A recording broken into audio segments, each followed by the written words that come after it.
eu descobri o que é ter fé. Quando a fé era a minha única opção.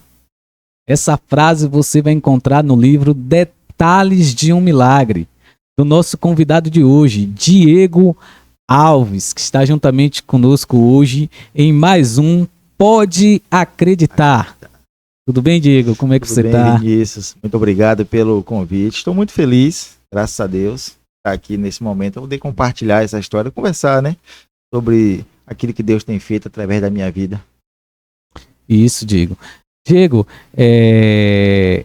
completou 10 anos, não foi em fevereiro, 10 anos. que você teve aquele acidente e nós paramos esse momento para poder entender com você, durante esses 10 anos, o que Deus tem feito na sua vida, o que Deus proporcionou durante todo esse período, né? E você é o nosso convidado de hoje para estar trazendo um pouco mais dessas experiências, desde o acidente ali que você teve, né?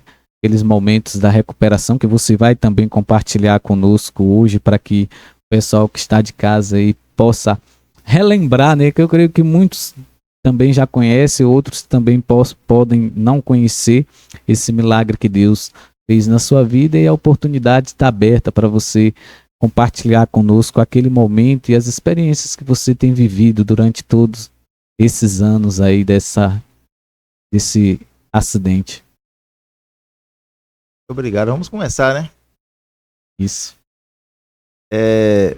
Para quem não me conhece, meu nome é Diego Alves. Sou de Ubatã, mas hoje eu moro em Piauí. Sou membro da Primeira Igreja Batista de Rio Novo, a PIB de Piauí, conhecida já há 8 anos, mas morei aqui da minha vida. E esse acidente mudou a minha história. A partir dessa frase que você falou aí, toca muito meu coração, porque falar de fé não é fácil. Muitas pessoas, elas até não entendem o que realmente significa fé. Porque fé não é só acreditar. Fé verdadeira, a fé que salva, é a fé que leva a confiar em Deus, né? Então, no momento desse acidente, eu não sabia o que era ter fé. Eu já tinha anos na igreja e chamava de evangélico, mas ainda não tinha um real conhecimento de Deus ou uma experiência, posso dizer, que pudesse me direcionar corretamente no reino de Deus, para que eu pudesse dar frutos, né? Eu era mais uma pessoa que visitava a igreja, que consume mais por amizade, mas vida com Deus mesmo era bem pouco. Entendi. É importante a gente lembrar, né, daquele momento. Foi um momento que a gente, principalmente que tem uma amizade com você, né, a gente pôde acompanhar de perto, né, e hoje a gente ter essa oportunidade de lembrar daqueles instantes, até do momento que nós recebemos a notícia, né, do acidente. A gente realmente precisa, para quem não conhece, né, entender um pouco mais o que é que você estava ali indo fazer, como foi o dia anterior. Traga um pouquinho desses relatos para que a gente possa entender um pouco mais. Eu quero começar citando uma frase, na verdade uma frase não, um comentário. Eu tenho total certeza que eu só estou vivo hoje por conta daquilo que foi do acidente.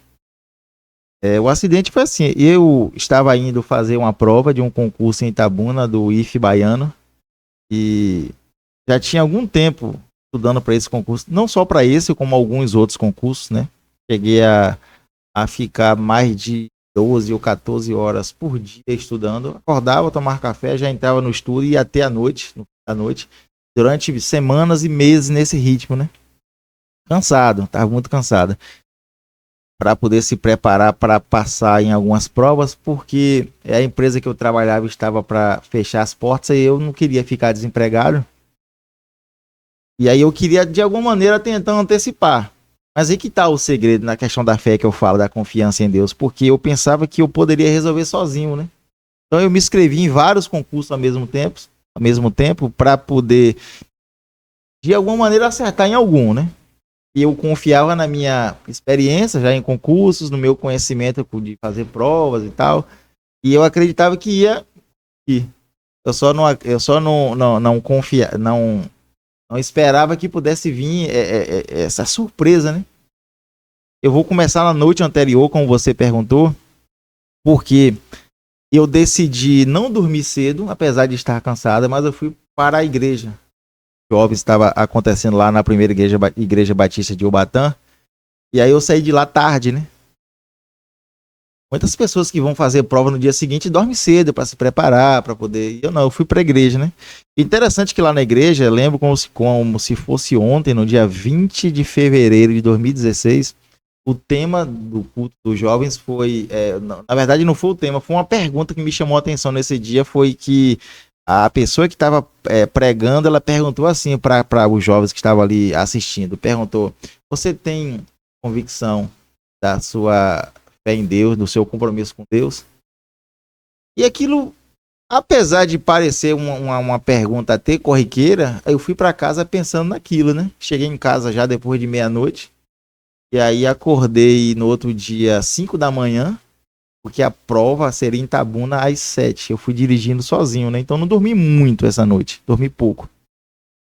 E fui sozinho pela BR-101 e cochilei ao volante na BR-101 ali perto do trevo de Itajuípe, uma curva chamada Curva do Óleo. Capotei com o carro, não vi nada. Fui levado desacordado para o hospital de base em Itabuna. Algumas pessoas que estavam passando para fazer a prova, alguém deve ter visto e avisado a Polícia Rodoviária Federal, que aí já chama o SAMU e tal, e teve todo esse trabalho, né, o Corpo de Bombeiros. E eu fui levado desacordado para o hospital de base. Até então, quando eu acordei lá, eu não tinha nem noção de onde eu estava. No caso, você só acordou no hospital de base. Eu me lembro de estar dirigindo, depois acordei no hospital. Não vi nada, o sono me levou, eu bati a cabeça, né? E eu acredito que isso foi o que fez eu desmaiar. Não foi só um sono. Acho que a pancada foi tão forte que eu acabei desmaiando. O carro capotou. Eu trouxe algumas imagens, como você pode ver aqui, nessa divulgação da imagem, você pode perceber que o carro ficou completamente destruído. Esse carro era um Uno Mille desses quadrados. E ele ficou completamente destruído porque, ao capotar, ele acabou se chocando com muitas pedras. É tipo lajedo, acho que eu não vi, mas acho assim, pedras tipo lajedo, ele capotou e ficou rolando em cima dessas pedras, então amassou completamente. Ele só não ficou mais destruído por conta da estrutura própria do carro, que ele é bem firme, né? Ele é conhecido por ser assim. E um dos motivos também de eu estar vivo, né? E o carro não pegou fogo, mas ele ficou totalmente destruído. Foi perda total. Esse carro era do meu pai e aí não só deu para livrar, acho que foi um pneu ou dois, né? Da destruição total. Então, quando eu acordo no hospital, eu não tinha muita noção de onde eu estava. E o que tinha ocorrido, de fato. Eu não sabia. Eu estava torcendo que tivesse feito a prova e isso tivesse acontecido depois. Eu não sei, na minha mente estava muito, muito confusa, né? Nesse momento. E eu sei que eu fiquei lá o dia inteiro no corredor lá do hospital, né? Hospital de base, sem receber atendimento. Celular roubaram. Soube depois por algumas pessoas que me contaram que juntou muita gente ao redor do carro. Acho que roubaram meu celular. Eu fiquei sem contato. Então eu tive que passar o dia todo lá, deitado numa maca num corredor, sem ter recebido o devido a atendimento, né?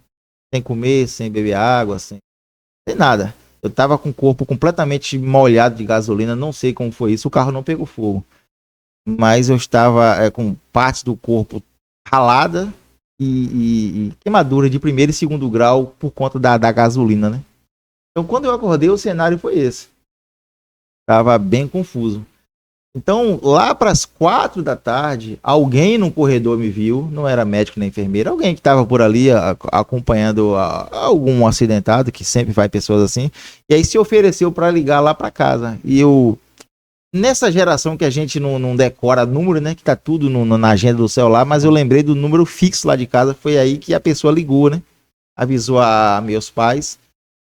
Então, alguém veio me buscar já 8 horas da noite. Ou seja, o acidente foi 6h30 da manhã e eu fiquei lá até 8 da noite, na maca lá no hospital.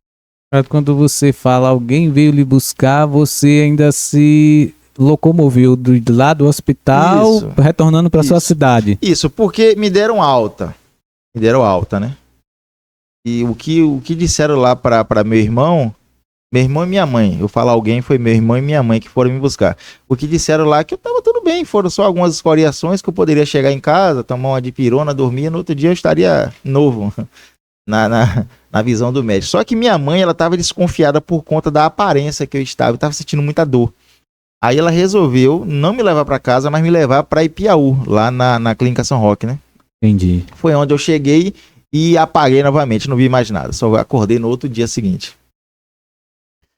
E aí eu trouxe também mais algumas imagens, vocês podem perceber na fratura, né? Tem essa imagem da fratura, vocês podem perceber a comparação da imagem da fratura antes e depois. Essa imagem aí é da fratura da segunda vértebra cervical. Eu não vi, não lembro, mas foi tirada uma tomografia do meu pescoço, porque eu estava sentindo muita dor no pescoço. Eu não vim deitado, eu vim sentado no banco da frente, como qualquer pessoa vem com motorista de carona, né? Foi uma coisa assim extraordinária, porque de acordo com essa fratura, o médico falou que eu não teria nem condições de ter chegado sentado, pela gravidade que é. A fratura ela acabou estourando de uma região a outra, é a segunda vértebra cervical, né?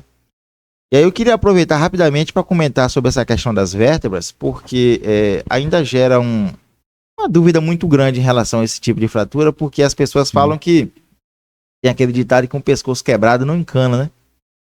E rapidamente eu queria falar o seguinte, que abaixo do crânio, até a altura dos ombros, existem 7 vértebras, né, no pescoço, chamada de coluna cervical. Então, a contar da base do crânio, C1, C2, C3, C4, C5, C6 e C7. Ou seja, eu não sou um caso único de uma pessoa que estourou uma vértebra e sobreviveu. Acontece. Funciona assim, a depender da altura da vértebra em que você tem essa fratura, você pode ter mais chance de morrer ou menos chance. Ou seja, quanto mais baixo cá na altura já próxima do ombro, você tem uma possibilidade grande de sobreviver, mas pode ficar com sequelas, como ficar cadeirante, a depender da quantidade de nervos que vier a atingir e de como a medula for abalada, né? Ou seja, então quanto mais alto a vértebra for atingida, maior a possibilidade de morte na hora. E a minha vértebra foi a segunda, já praticamente na conexão ali do crânio, é chamada de fratura do mergulhador. Por quê? Fratura do mergulhador porque normalmente quando uma pessoa mergulha de cabeça numa água rasa, a cabeça vira, então quebra o pescoço. Então quebra normalmente a primeira e a segunda vértebra. E quebrando essas vértebras, a primeira e a segunda, é uma possibilidade muito grande de você morrer, porque primeiro que tranca a passagem de ar, você pode morrer sem ar, sem respiração. Pode romper uma artéria, você pode ter um derrame muito grande. E sem contar com a própria medula que pode se romper totalmente e você, né, não ter condições de sobreviver. Então, minha fratura nessa altura que intrigou os médicos que me atenderam, porque nessa altura sobreviver já é muito difícil. E ficar com o movimento das pernas praticamente impossível. Eu deveria ficar, se eu sobrevivesse, eu deveria ter ficado tetraplégico. A questão toda é essa. Entendi. Não é só o milagre de ter sobrevivido, mas não ter nenhuma sequelas, né? Isso. Agora, observe. Só que lá em Piauí, não tinha uma estrutura para esse tipo de fratura. Eu precisava voltar para o hospital de base, porque eu estava sem um plano de saúde na época, então eu precisaria de um neurocirurgião, um ortopedista não resolveria esse caso. E pelo SUS só tinha no hospital de base o local aonde eu fui, me deram alta dessa maneira. Absurdo, né? O que acontece no nosso país, as pessoas como existe negligência nessa parte da saúde, né? Que Sim.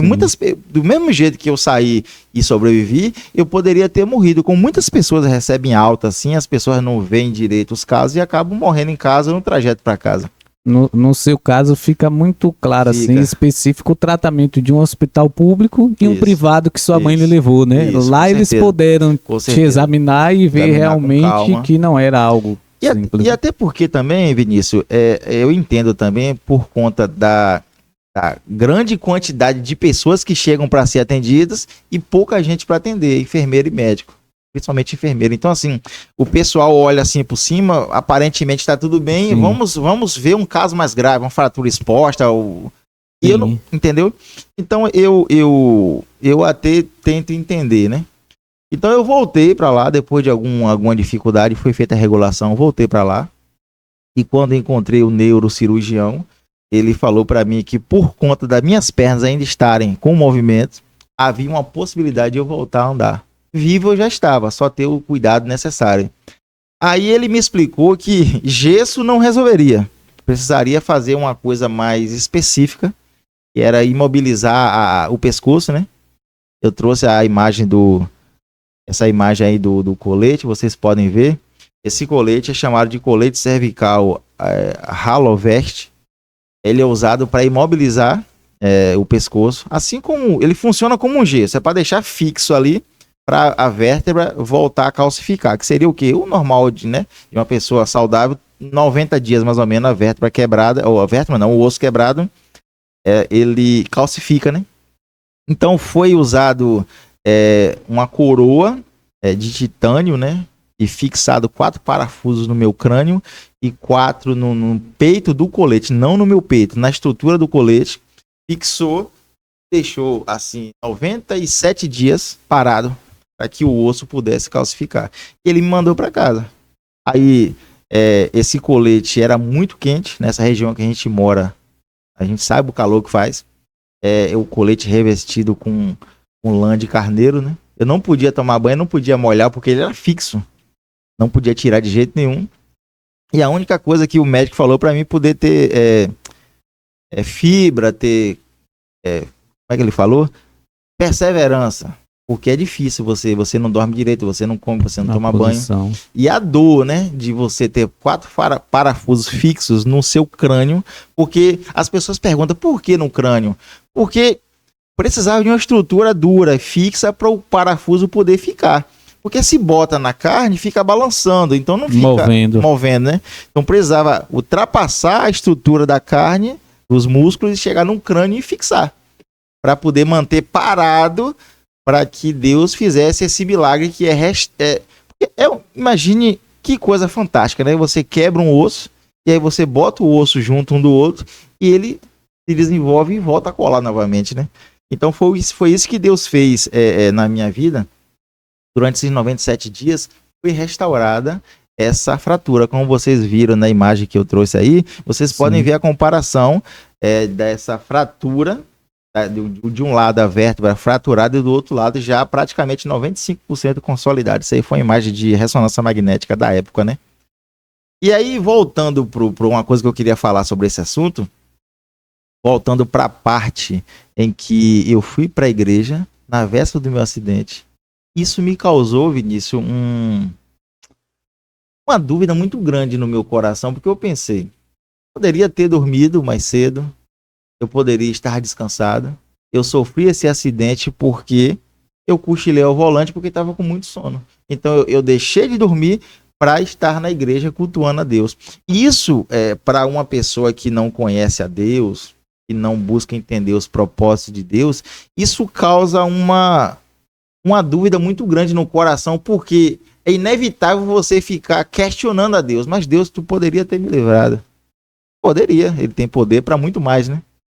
Mas não livrou. Estava eu lá sofrendo com dor, não só perdi essa prova do dia, como perdi outras provas que era para acontecer, sei lá, 15 dias depois, perdi todas as provas. Referente ao mesmo concurso. Não, era um concurso diferente.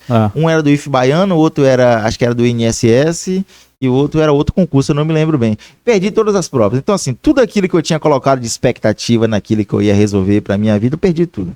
Aí perdi o emprego logo... Não, essa parte eu vou falar depois. Mas perdi as provas que ia fazer, por medo de perder o emprego, que depois eu vim perder o emprego. Aconteceu. Aí agora eu perco a saúde, estou acamado, sem perspectiva de vida. A única coisa que eu tinha era uma possibilidade de voltar a andar. Eu lembro de uma coisa que eu falava pro meu pai, ele já faleceu. Um dia, quando eu dei a ele um Novo Testamento, eu falei: meu pai, o senhor precisa ler aqui, o senhor precisa conhecer a Deus.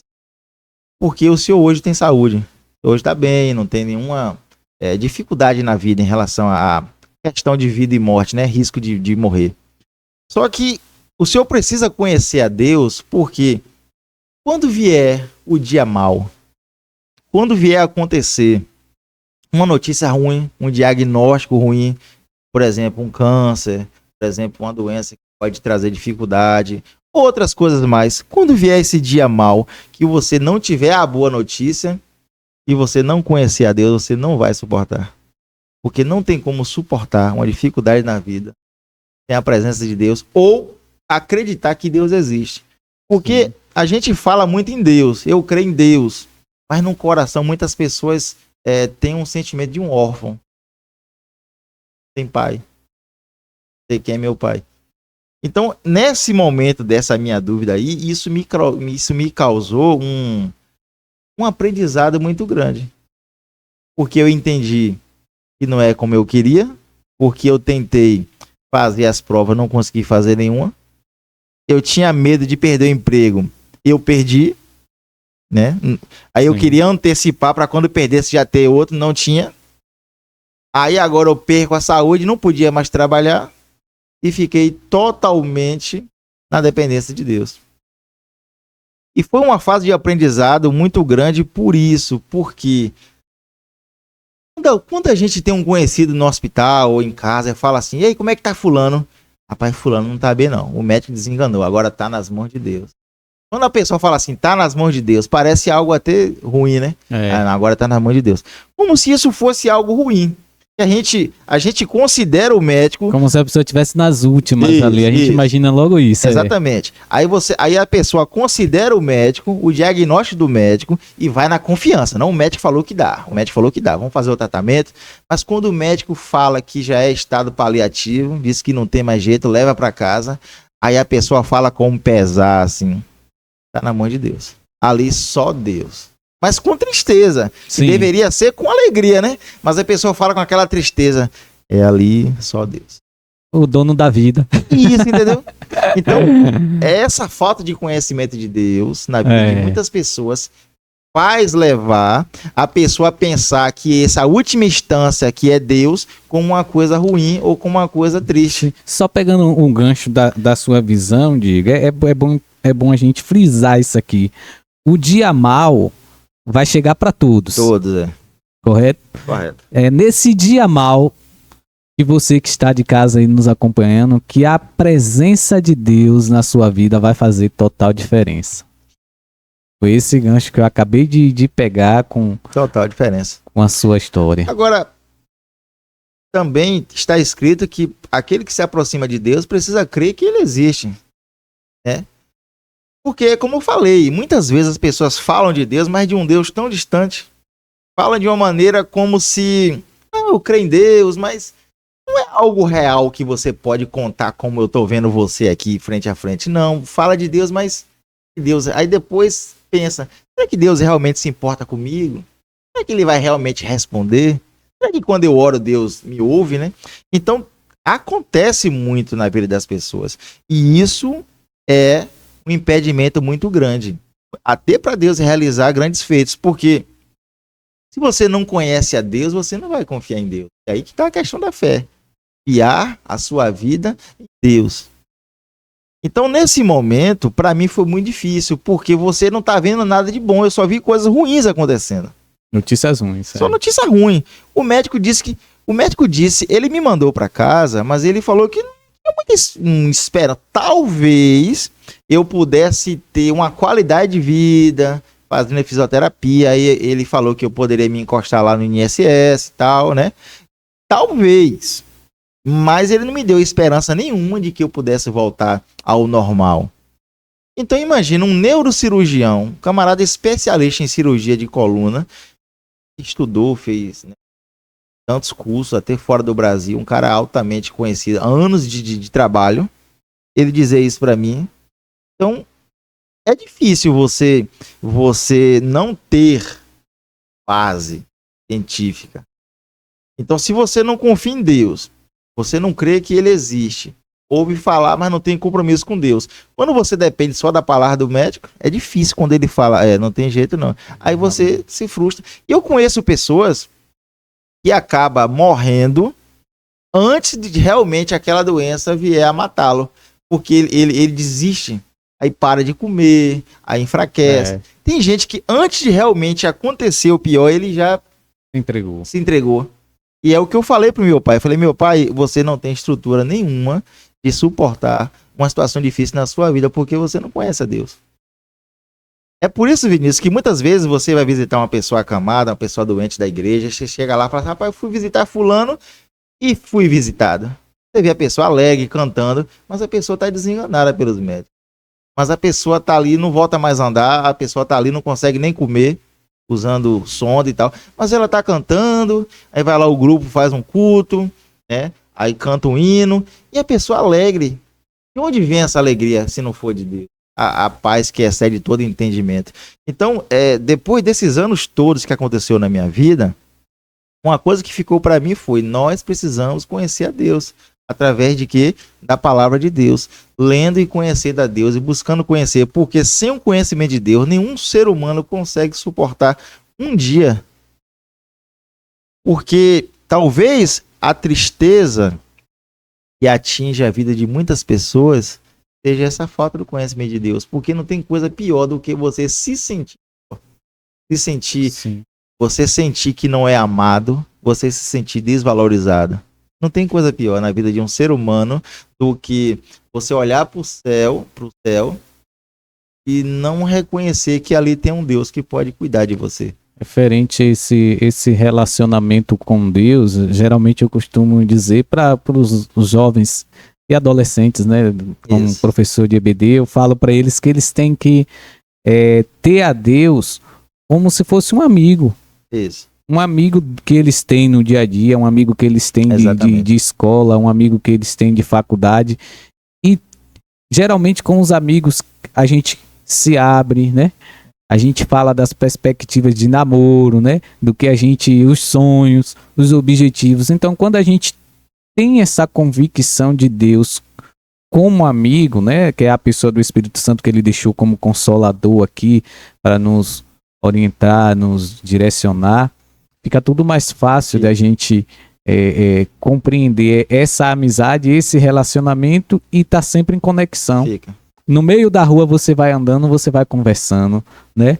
No seu trabalho você tá trabalhando, você tá conversando com esse amigo e às vezes você se sai até como louco, né? Porque tá batendo a boca ali e ninguém sabe o que tá acontecendo. Então essa convicção faz total diferença na nossa vida. E dando seguimento a essa história, aí eu fiquei com esse colete durante 97 dias.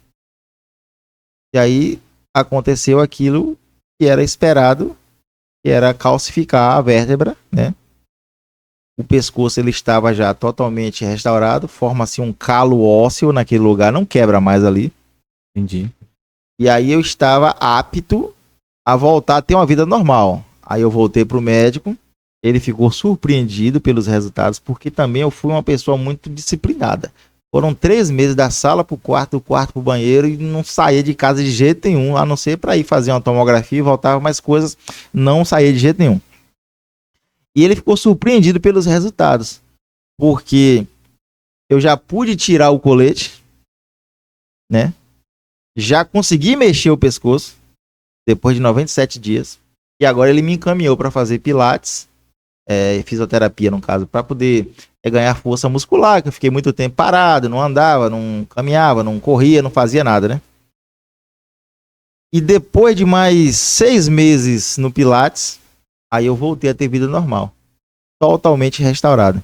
Eu não tenho sequelas físicas, não tenho sequelas neurológicas, não tenho sequela psicológica.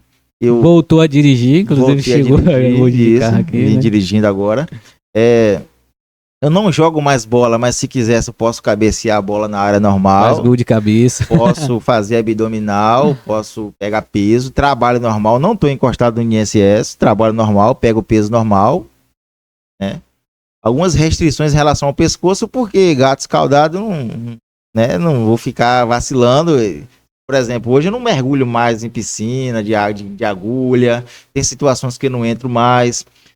Por exemplo, eu gosto de jiu-jitsu, mas eu não treino mais, porque aquela coisa de estar imobilizando o pescoço, virando. Ou seja, eu tenho certos cuidados, eu não vou mais brincar com isso, né? Entendi. Mas eu estou totalmente restaurado, eu não tenho um pesadelo, não tenho traumas, eu não tenho absolutamente nada. Para você ter ideia, para eu poder participar de uma entrevista assim, ou até dar um testemunho, pregar em algum lugar, muitas vezes eu tenho que voltar a ler o livro, ou ler palestras antigas para lembrar de detalhes, porque toda essa história difícil, Deus apagou completamente da minha memória. A parte ruim, eu só fiquei com as partes boas.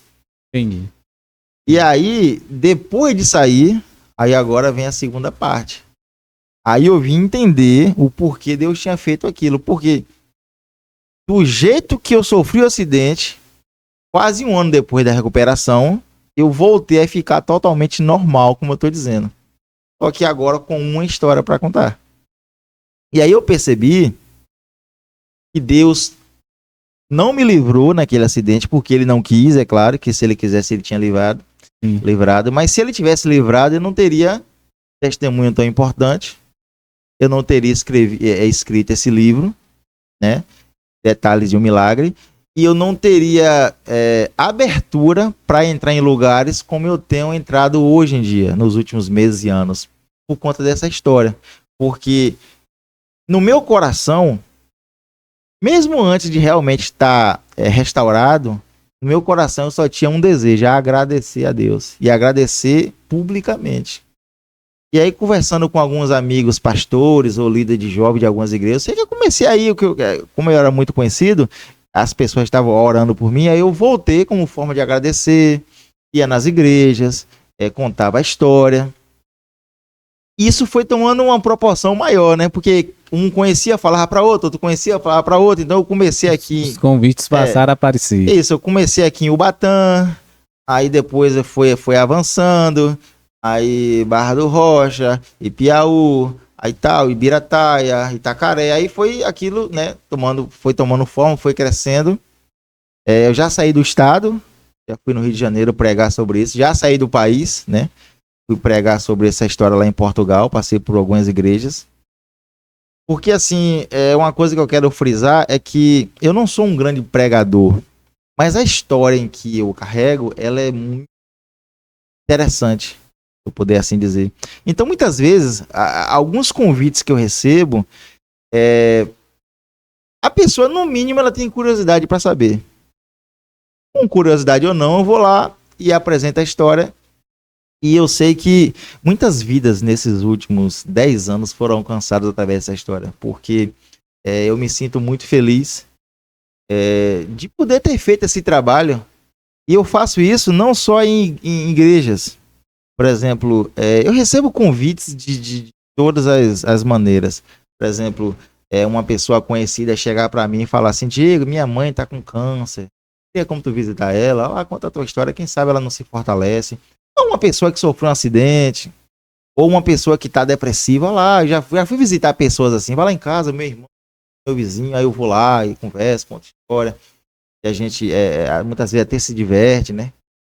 Porque assim, ó, quando você está numa história, numa situação difícil, e você recebe a visita de alguém que superou algo também muito difícil, aquilo te traz um espelho, aquilo te traz um ar de esperança, né? Pô, se Deus fez na vida dele, pode fazer na minha também. E aí eu tento sempre estar levando essas visitas, essas conversas para esse lado. Olha, se você crê, aquele que crê, nada é impossível. Tá escrito lá na Bíblia, se não me engano, acho que é Lucas 1,37, se não me engano. Tudo é possível ao que crê. Uma pausazinha aqui, estamos tomando um suco, suco da Nutrical, né? Uma delícia. Hein, Diego? Tá aprovado? Que suco bom, viu?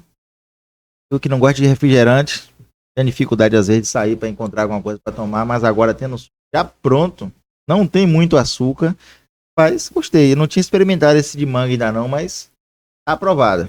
Isso aí, Nutrical, a sua melhor polpa.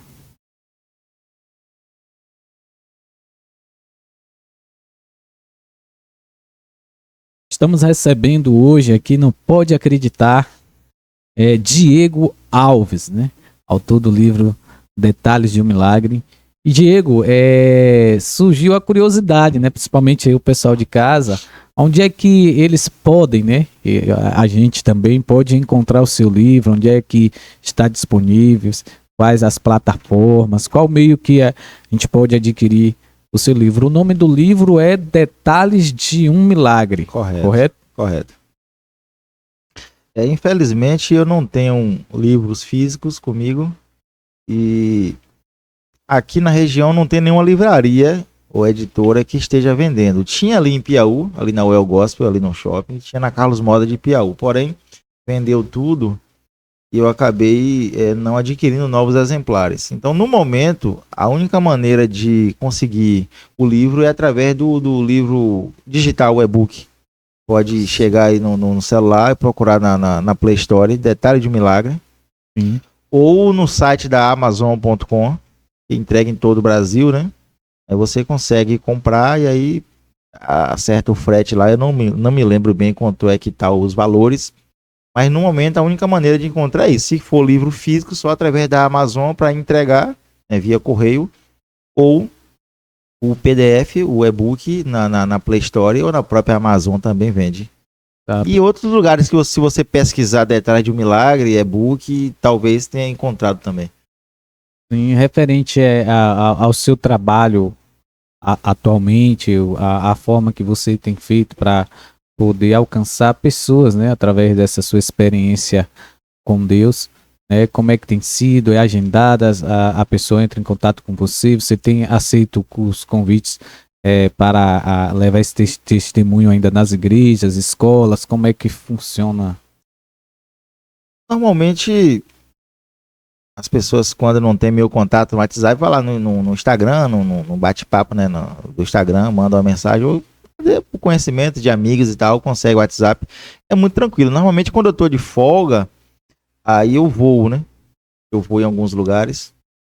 E hoje, uma coisa interessante que eu descobri é que quando eu ficava só dando o testemunho, contando só a história, eu ia uma vez e não voltava mais, né? Porque contou a história, todo mundo já conhece e não precisa chamar de novo, né? Aí hoje eu trabalho com mensagens temáticas. Então eu uso o testemunho como ilustração, mas eu abordo temas bíblicos. Eu abordo, como é que eu vou dizer? Graça, sofrimento, muitas vezes, alegria, superação. Alguns temas que eu puder. Por exemplo, tem um congresso de jovens ou de homens, me convida, me dá o tema, eu posso abordar, né? A história do testemunho como ilustração daquela passagem. Eu uso textos bíblicos com tema e tal. Então isso abriu muito os horizontes para mim, para poder voltar mais uma vez onde eu já fui, né? Onde já contei o testemunho, agora eu volto através de outras mensagens. Então, eu tenho feito muito assim. Quando recebe o convite, não há nenhum tipo de negativo, a não ser que eu esteja trabalhando no período, né? Mas já passei em tantos lugares, já passei em tantas igrejas batistas, Assembleia, Adventista, Igreja Católica, algumas igrejas pentecostais que eu já não lembro o nome. Então, não é difícil me encontrar para poder me convidar. E eu não vou só em igreja, como falei. Não é um trabalho que eu faça para ganhar dinheiro. Por exemplo, se eu estiver na cidade, eu já, por muitas vezes, já fui fazer visitas a pessoas para dar uma palavra de ânimo. Como falei, uma pessoa acamada, uma pessoa necessitada de uma palavra. Tranquilamente, já fui fazer visita. Então, eu estou muito aberto a fazer isso. A compartilhar essa história, porque eu entendi que foi para isso que Deus me restaurou. Observe que em muitos lugares em que eu vou, nessas visitas que eu comentei, uma pergunta que as pessoas costumam sempre repetir. Como é que eu posso viver um milagre? Ou, pô, minha mãe tá... pai ou eu mesmo, o que eu posso fazer? E essa é uma pergunta tão difícil, porque não é como se dependesse de mim, né? Eu costumo dizer o seguinte, olha, uma receita para isso. Deus faz aquilo que ele quer fazer, se quiser fazer, quando e como quiser fazer. Ou então não faz nada, né? A gente pode lembrar da história de Lázaro, que Jesus ele deixou Lázaro morrer para depois ressuscitá-lo. Então, Deus olha para a sua vida e ele vai ver o que vai fazer através da sua vida. Na minha vida, ele quis me restaurar. Há pessoas que ele prefere deixar morrer. Então, não há um segredo, uma receita pronta para você alcançar o milagre. Então, é lógico que uma pessoa que está sofrendo, ela quer receber a bênção, ela quer ser curada. Mas a palavra que eu costumo dizer, Benício, é o seguinte: muito maior do que essa cura física é a cura espiritual. O maior milagre que Jesus provocou ou fez na vida de alguém é a salvação. Porque você observa, Jesus fez o milagre de multiplicar pães, mas ele disse, eu sou o pão. Jesus, ele cura o cego. O cego não queria outra coisa a não ser enxergar, mas ele disse, eu sou a luz do mundo. Quando ele foi lá ressuscitar Lázaro, as irmãs queriam que o irmão Lázaro pudesse ressuscitar, mas ele disse, eu sou a ressurreição e a vida. Ou seja, tudo que Jesus faz é para a honra e glória de Deus. Então, o milagre acontece quando Deus quiser, da maneira que ele quer, para engrandecer o seu nome. Sim, é importante, só não cortando o seu ponto de vista, mas acrescentando, né, a sua visão, o próprio Jesus ele recebe uma negativa de Deus, né? A gente vai perceber isso ali no Getsemane, né? Quando ele vai dizer, né? Se possível, passa de mim esse cálice, né? Mas todavia não seja como eu quero, mas como tu queres. Isso. E acabou que Jesus foi parar na cruz. Isso. Né? Então ele recebeu ali uma negativa de Deus, só que com um propósito maior, né? Então, quando eu percebi, quando eu entendi isso, que Deus faz tudo para a glória de Deus, quando eu entendi que Deus fez na minha vida algo que era considerado por muitos impossível, aí eu percebi a necessidade e a bênção que é compartilhar essa história. Porque Deus, ele não fez isso na minha vida para que eu pudesse simplesmente voltar a ter vida normal e esquecer. Como aqueles 9 leprosos que Deus curou e voltaram. É por isso que eu faço isso. Não é para ganhar dinheiro, porque eu já fui em tantos lugares que o pessoal não tinha nem condição de me pagar. E por que eu estou enfatizando essa questão do dinheiro? Porque já teve lugares em que a pessoa, sei lá, um pastor, algum líder de ministério queria me convidar, mas disse, eu não tenho como te chamar porque eu não tenho como pagar. Esse pagar não é pagar para pregar, é passagem. Entendi. Não tenho uma casa, eu não tenho uma casa que possa ser boa para te receber. Na nossa igreja não tem irmãos que tenham boa condição de te dar um alimento, sabe? Mas por muitas vezes eu tento dizer que não precisa, mas infelizmente em alguns lugares eu deixei de ir por causa disso. Agora mesmo, quando eu estava contando mais cedo a questão de ter ido para a Europa, eu passei em Portugal em algumas igrejas e preguei. Tinha contatos na França, na Alemanha e, se eu não me engano, Inglaterra, eu não lembro bem. Como esses contatos? Amigo de amigo, pastores de pastores. Mas quando eu cheguei lá, o pessoal cancelou. Achou que por eu ser um escritor vindo do Brasil, achou que eu seria alguém caro. Entendi. Alguém... Então, igreja... Porque lá na Europa as igrejas são pequenas. 70 membros, 30 membros. Aí o pessoal pensou, a gente não tem de dar uma oferta para um... E o pessoal lá está acostumado a receber, lá eu falo Europa em si, as igrejas, né, as grandes igrejas, receber Tiago Brunet, Poxa Nicodemos, Luciano Subirá. Então pensou, pô, esse pessoal vem para cá já com estrutura, com agenda, com empresário, né? Entendi. Não era o meu caso. Eu consegui chegar lá através da graça de Deus, mas eu sinto muito por ter recebido cancelamento de agenda por conta de dinheiro.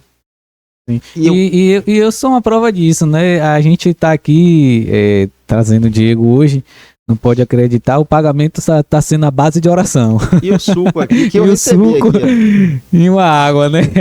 Então assim, eu vou te contar, eu já tive tantas experiências nessa minha passagem, nesses últimos 10 anos, por exemplo, eu já falei em igrejas grandes, muito grandes, igrejas ricas, mas já falei em igrejas tão pequenininhas. Eu já preguei na sede de uma fazenda.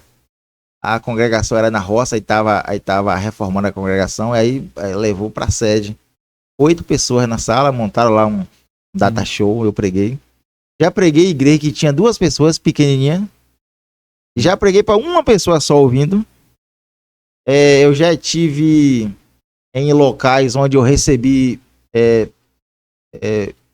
muita condição para comer, para estar bem confortável, mas também eu já tive que ficar em locais que praticamente não tinha lugar para dormir. Eu já tive que dormir em poltrona de ônibus para chegar no outro dia a tempo de pregar, ou seja, não dormi na cidade, eu dormi no ônibus para chegar lá e voltar. Já viajei de avião para pregar, já tive que ir de carona. Já teve lugar que me deu uma oferta boa para custear as coisas, mas já teve lugar que eu paguei do próprio bolso para ir. Teve lugar que eu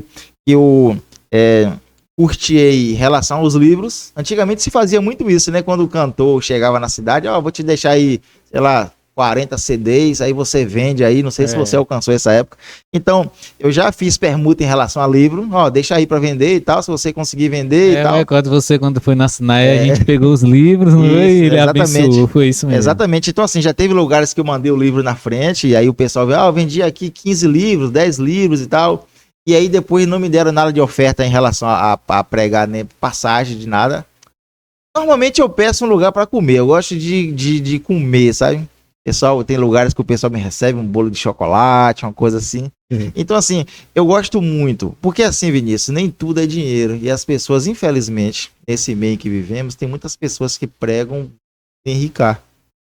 E aí isso atrapalha quem não tem esse interesse. Sim. Me atrapalha.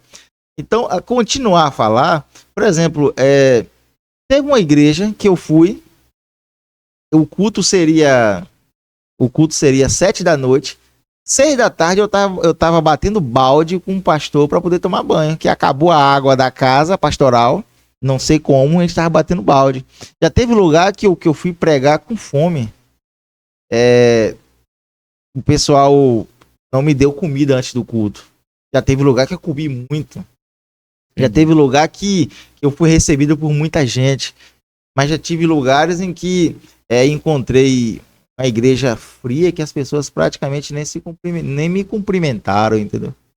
Então, assim, quando a gente tá nessa estrada, a gente consegue boas e más experiências. Mas tudo para a glória de Deus. Assim, o trabalho nunca deixou de ser feito por conta de nada disso. Agora ficam as experiências, né?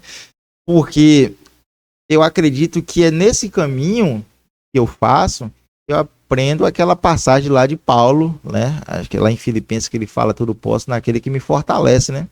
Posso todas as coisas, posso estar bem, posso estar mal, posso estar com fome, posso estar com fartura. Então, assim, é muito bom essa vida que eu tenho, porque eu me encontrei nesse caminho, sabe? Não tem coisa melhor, Vinícius, do que você encontrar lugar útil no reino de Deus. E eu costumo dizer isso sempre para os jovens, adolescentes a quem eu tenho a oportunidade de conversar. Porque olhando para mim, uma pessoa que já pregou até fora do país, já pregou em grandes igrejas, não sei o que e tal, congresso, intercâmbio, aniversário de igreja. Aí, para ele é fácil, ele tem um dom, mas na verdade eu era um jovem que não fazia nada na minha igreja. Eu dizia, eu não sei cantar, eu não sei pregar, eu não sei orar, eu não sei nada. Então eu fiquei praticamente, 8 anos na igreja, indo, assistindo e fora, não fazia nada. Quando alguém me chamava para dirigir um culto, eu morria de medo, no mês de agosto, né? Então depois de sair, eu passei a pregar, a contar minha história, aí eu percebi o quanto é bom você servir a Deus, porque não tem coisa melhor para mim do que eu estar ali apresentando uma história, contando um testemunho, pregando, e no final você fazer um apelo e alguém você vê. E aí depois de um tempo, ou você volta naquela cidade, ou o pastor, aquele jovem daquele dia que já se batizou, tá tocando no louvor, né? Então, tá tocando, tá participando. Então, não tem coisa melhor do que fazer algo, você fazer algo para Deus e você ver os frutos, né? Eu não tenho noção de quantas pessoas já receberam Jesus e se mudaram de vida através dessa história. Mas uma coisa que eu sei, foi muito bom ter acontecido. Na hora que acontece, a gente não entende, mas depois recebe pelos frutos. Então, o que é que eu falo para os jovens e para os adolescentes? Ou qualquer pessoa que possa estar me ouvindo? Quando diz, eu não sei fazer nada para Deus, eu não sou útil. Uma coisa que eu falo é, apenas comece. Porque na igreja, você sabe muito bem, eu falo em relação à igreja, a princípio, tem muita coisa para fazer na igreja. Você não só faz só cantar e tocar e pregar. De sobra. Tem muita coisa para fazer na igreja. Então, assim, a pessoa que é membro de uma igreja dizer que não tem nada para fazer é porque ela não quer fazer. Então, através daquilo ali, do seu trabalho, você se encontra. Você pode descobrir que é um grande professor de EBD. Você pode descobrir que tem talento para servir, receber pessoas. Você pode perceber que você tem talento para pregar, cantar. Participe do coral, de repente você descobre que tem uma voz afinada, né? Você me fez lembrar de algo que aconteceu na minha vida. Hoje eu sou líder do Ministério de Louvor da minha igreja, canto, né? Toco com outras pessoas. Só que eu não comecei servindo a Deus dessa maneira. Eu comecei passando as músicas para o Ministério de Louvor da PIB. Eu passava as músicas, né? Na época era a projeção, né? No Data Show eu passava as músicas. Após alguns anos, eu vim compreender porque eu tinha que começar a servir no Senhor ali, isso, passando as músicas. Exatamente. Porque ali eu estava pegando as letras das músicas que anos após Deus usaria a minha vida para estar cantando. Entendeu? Exatamente. Então, o que é que eu posso completar esse pensamento dizendo? Antes eu me achava inútil. Hoje eu sou útil porque um dia eu decidi mudar. Porque tudo vai da decisão. A pessoa fala, eu sou inútil, eu não sei fazer nada. Eu realmente era inútil. Porque Deus me dava livramento, bênçãos, alegria de viver, tudo. E eu estava participando de uma igreja que era lá só para sentar, assistir e ir embora. E eu me considerava um servo inútil. Não fazia nada de bom, de crescimento. Porque eu não falava eu não fazia nada na igreja, mas também no meio de família, trabalho, eu também não falava de Jesus para as pessoas. Eu não fazia nada, absolutamente nada. É aquele crente que, sou crente, mais nada. Então, tudo vem dessa decisão.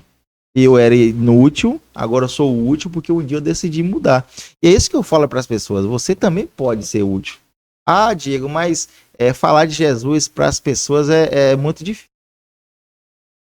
E aí eu costumo dizer o seguinte: mais difícil é você ter alguém que você ama, como seu pai, seu irmão, sua namorada, sua mãe, quem quer que seja, e você saber que essa pessoa morreu e pode estar no inferno porque você não falou de Jesus para ela. É muito mais difícil você conviver com esse remorso do que você falar de Jesus para ela. Porque falar de Jesus não é difícil. É simplesmente você contar o que Jesus fez na sua vida. Uma mulher, olha aquela mulher que Jesus estava lá à beira do poço. A mulher tinha 4 maridos. Ela era uma pecadora. E aí Jesus alcançou ela. E o que é que ela fez? Correu para a cidade para contar de Jesus para outras pessoas, e aquela cidade inteira veio conhecer Jesus, e Jesus ficou dias ali e muitas almas foram alcançadas através dela. Olha o caso que eu falei mais cedo do gadareno, que foi expulso os demônios, né, foram expulsos e ele saiu a contar. Então, falar de Jesus é contar. Eu era cego e agora eu vejo. É só contar. Você não precisa saber a Bíblia toda, terminar um curso de teologia para você evangelizar. Falar de Jesus é simples. Nós, muitas vezes, é que dificultamos. Não precisa palavra bonita. É só você falar: Jesus te ama, Jesus quer te salvar, eu mudei de vida, Jesus me alcançou. Então, é sobre isso que eu gosto de falar, sobre a utilidade do reino de Deus, da pessoa poder se entregar para o reino. É você fazer aquilo que chamou para fazer. Porque cada um de nós carrega em si dons e talentos específicos para algo no trabalho do reino de Deus. Basta você se permitir tentar, né, nos ministérios. Eu falo de igreja por isso, porque a igreja é bom para você começar. Você participar de uma coisa, de outra, aí você vai se encaixando, daqui a pouco você já está fazendo algo. E aí, através de você, o reino de Deus ganha almas, né? E terá frutos para o Senhor, né? Sim. Diego, a conversa tá muito boa, mas talvez tenha alguém que está nos acompanhando de casa, até esteja passando por algum problema, algum momento difícil, dia mal, né? Que foi a expressão que nós iniciamos aqui falando, né? Eu vou pedir a você para a gente encerrar esse momento, né? Uma palavra para essa pessoa, né? Que está em casa e que não tem enxergado solução para a sua vida, o seu problema, não tem visto as coisas acontecerem, e você é um exemplo de superação, né, de acreditar no que Deus pôde fazer ali, né, na sua vida. Eu queria que a gente encerrasse esse momento com uma mensagem direcionada a essas pessoas. O que você poderia deixar assim, de toda essa experiência que você viveu, o que você poderia dizer para essa pessoa que está nos acompanhando agora? Muito bom, muito bom. O que eu posso falar para você que está me ouvindo, a palavra é que existe, olha para você todos os dias, diz que Deus inclina para nos observar, todas as pessoas da terra. Eu sei que de repente você pode pensar que está passando despercebido, que ninguém se importa com você, que a luta que você está passando é muito difícil, talvez seja impossível, mas está escrito que para Deus nada é impossível. Está aqui alguém que recebeu um diagnóstico de que não tinha condições de sobreviver. Se vivesse, não iria mais andar. E eu estou vivo e andando normalmente, porque Deus quis. Então, o que eu posso dizer para você é: se sua família não te apoia, se amigos te abandonaram, se de repente você não encontra um apoio, existe um amigo que nunca vai te abandonar, que é Jesus. Ele te ama e foi capaz de morrer um dia para te salvar. Você é uma pessoa muito importante para Deus. E a mensagem que eu deixo para você é: entregue sua vida a Jesus. Creia em Deus. Confesse seus pecados diante de Deus. Porque uma coisa eu sei: o maior milagre é o milagre da salvação. Deus tem muitas coisas boas para todos nós. E é nessa palavra que eu quero que você se apegue. Deus te ama. Deus quer te salvar. Deus quer te abençoar. E você possa ficar com essa palavra. Talvez você pense até em cometer suicídio, desistir da vida. Talvez você pense em até outras coisas, né, a atentar contra a sua vida. Mas lembre-se de que Deus não é uma história que os crentes contam. Deus não é uma ilusão. Deus é real. ele encarnou.